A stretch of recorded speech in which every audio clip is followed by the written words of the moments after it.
Dundalktv is with Doug Stanley, and we are off of Wise Avenue on Woodland Road. And Dundalktv was just doing an interview yesterday in front of Patapsco High School about a shooting that occurred there. While we were doing the interview, amazingly, another shooting had occurred right down the street, and we found out about that later on once we were finished the interview and home. So, Doug, how does it make you feel about all the shootings that have occurred, have been occurring, and the one that happened yesterday as well? It's a very concerning situation to me because to have such high-profile events happen so close to each other in our area has just kind of thrown me off. I've never seen such high-profile events happen in my lifetime, such close proximity. Okay, well, let's take a drive around the neighborhood and kind of take a look at what's going on. So we're on Woodland Road now, and I'm coming up to Tony's Pizza. And Dundalktv was here after a stabbing and also after a shooting. And in between that, there was another shooting right in this area. I spoke to someone that was outside of Tony's, and they were very concerned about the children. And a lot of the action is happening right over here at the 611, and people indicated that is a real problem there. And then Tony's Pizza is right here across the street. So anything could happen. Somebody could be right here going into the building here and be a customer, or even somebody that worked there could possibly be shot. Now they have a police car over here, which is good. Glad to see some police presence in the area. But a bullet could go right through the window here. When we were talking to a couple of people, there was somebody that was walking down the street with two of their kids, and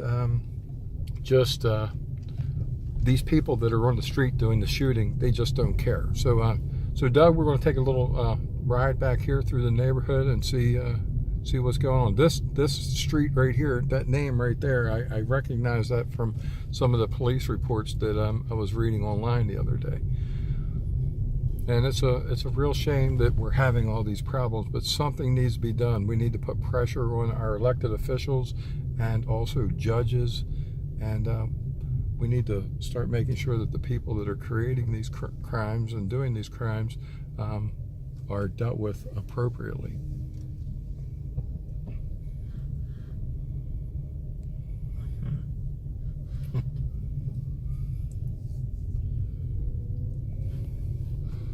So we're going to go down we're going to backtrack a little bit here, and we're going to go down Avalon. Yes, Avenue.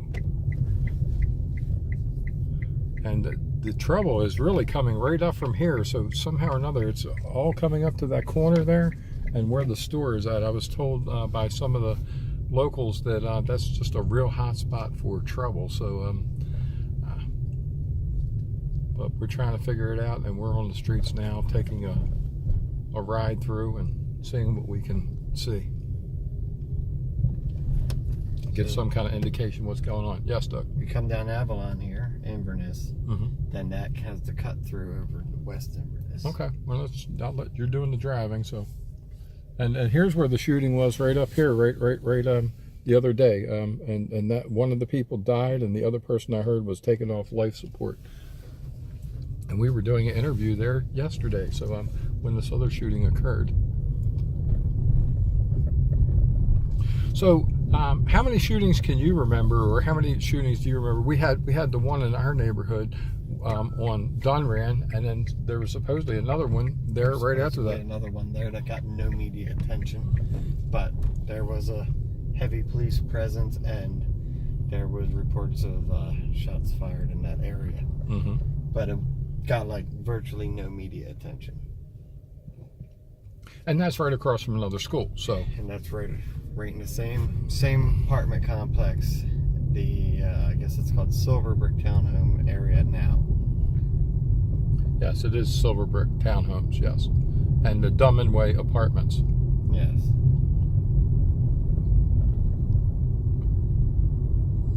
So everybody can walk up this way. And there's a lot of hardworking people in these communities, and people that really do care about their homes. They care about their community. They have a very good homeowners association, and they're trying very hard to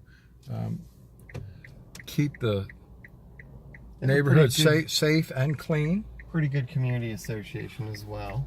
Yes, that's what I'm saying. They're working hard to do things the way they're supposed to be done. And up here they got this nice athletic area where people can come and do stuff. Yeah, well, they have actually a community center right here, the Emness Community Center, and also the fields behind there. Yes, so yes, and people just don't know what to do anymore, and our elected officials aren't helping them out at all. We need people in office who are really going to do something. We definitely need people in office who are going to address the issues that the community has, going to listen to all the community leaders and take advice from the community.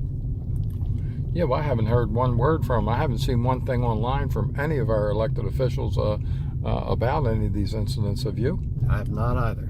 And I spend a lot of time on social media. Yeah, me too as well. With the campaign heating up and here's a school right here. Sorry to interrupt. Yes. Sandy Plains Elementary School. Yeah, actually, then that's bordering, I believe, water.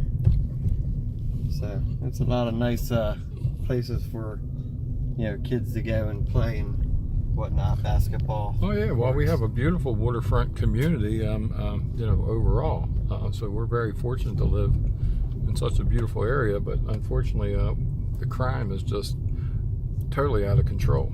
Yes, seems to be getting more and more in your face lately than it normally has been in the past. So, well, it's just downright dangerous to be living here, is what it is. And actually, I've heard that parents are not even letting their kids out of the house now, and they're afraid to go out themselves. So that people are having to lock themselves up in their own homes. And another issue that people are talking about is the North Point Government Center and how the police station not being where it was, which the tower is right in front of us. Without that police station right there, a lot of people believe that the crime is escalating the way it is because we don't have the police presence that we used to have. And we actually have been following different things that people have said, including Pastor Wright, that he had said that the crime was going to skyrocket, and he was correct in that, his assumption. I would think that moving of the police station over to the new Precinct 12 would not have escalated response times in any way, or the police presence in the community been diminished in any way. But, as we know, with the police station now being right on the edge of Baltimore City and closer to the edge of our district, it will take police a lot longer if they are at the station to get somewhere. Now, that doesn't mean that it's actually happening that way.